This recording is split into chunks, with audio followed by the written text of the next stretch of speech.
This is my conversion story. This is how I went from being someone who believed in government to someone who now doesn't believe in government whatsoever in any kind of way. And I plan on making videos about this later.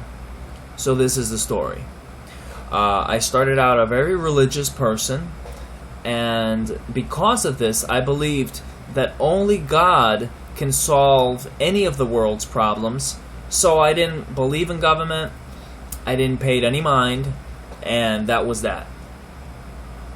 Now, the good thing about that, though, is that I was an anarchist at the time.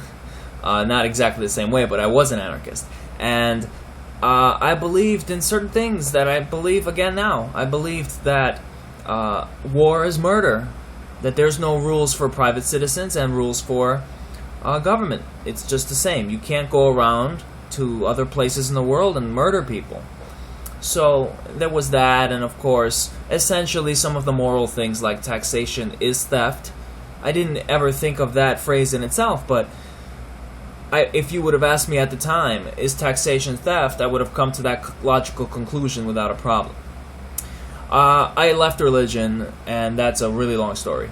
But then I did start to sort of get into some kind of political things. Even though I didn't vote or anything yet, I didn't think it was very important, but I tended to believe that Democrats were good because Democrats tend to favor the poor. Their policies tend to favor the poor. They give more money to the poor, to these sort of programs, and Republicans are bad because they seem to tend to favor the rich and that sort of thing. And I was on that stuff kind of for a while. Then when Obama was the thing, before he became elected, I kind of tended to favor him, of course, because of those ideas. Now, 9/11 and all that stuff before actually had me pretty skeptical about government in itself. I was very skeptical. So, it was just all that stupid nonsense like evildoers and... Come on, like, who believes that sort of thing? The evildoers, like, we're good, they're bad, they hate us for our freedom. That doesn't make any sense. That didn't make much sense to me. So, I kind of mistrusted government, but I was, you could say, kind of a Democrat, even though I didn't vote. Then, I had heard about Ron Paul. I had only heard the name. And I figured since he was the guy who was getting like 3%, 2% of the vote, that he was just some nut. It didn't make any sense. I wasn't about to even find out. Then one day I was on Facebook, and a friend of mine who I didn't think was a crazy person, just some guy who I knew. I know him a lot better now, but I knew him, and I said, well, this guy's not nuts. Why is he like Ron Paul so much? So I started looking into Ron Paul, and I saw the video where he was talking to... Basically, he was saying, in a debate, he was saying the complete opposite of what everyone was saying, and he was saying that we shouldn't go around the world killing everyone because that pisses everybody off or whatever. And blowback, and, Rudy Giuliani started trying to play the crowd against him, and he stood his ground. That video, I'll link it here.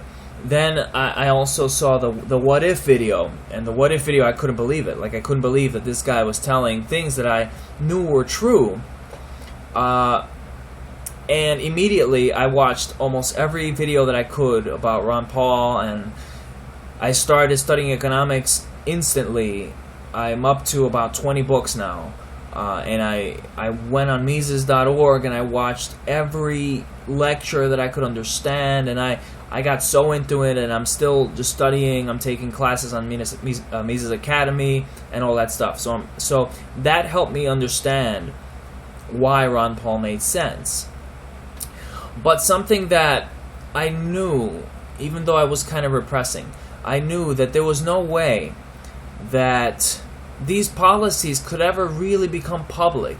Like, there was no way we could ever really have a free market Because the government's for sale, and democracy makes it so that everyone tries to use the government for their purpose.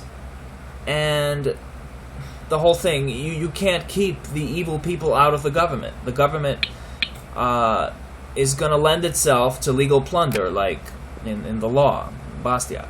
So I was still into Ron Paul and everything, and I didn't even give Anarchy a thought because it's ridiculous by most people. Most people would never even think of it. So I was watching an interview with Jeffrey Tucker by Stefan Molyneux, and they were kind of joking and laughing about how they're anarchists and what it took for them to become anarchists. And after all this time, I couldn't believe that they were anarchists. I said, what? Like, how could they be anarchists? That doesn't really make any sense. But I knew they were really smart people, and they knew they were talking about...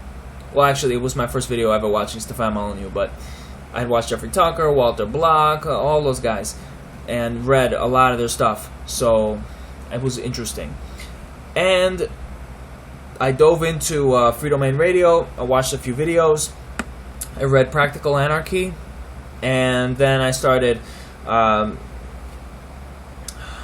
I got into Hans-Hermann and it was over. I was an anarchist within not even a week, just a couple days, and I'm still reading constantly. Right now I'm reading Hans-Hermann like it's my job. And that's mostly what I do at work. I read Hans-Hermann. So I would like to know if from anyone who's watching this video, if you are a minarchist, why you're still a minarchist. And I'm not knocking you or anyone else, even if you're a statist. And if you're a statist and you know what a statist is, I think that might be a little weird. But it means you believe in government. But what can have a free market, Ron Paul supporting libertarian? Why don't you go all the way? I guess that's the question.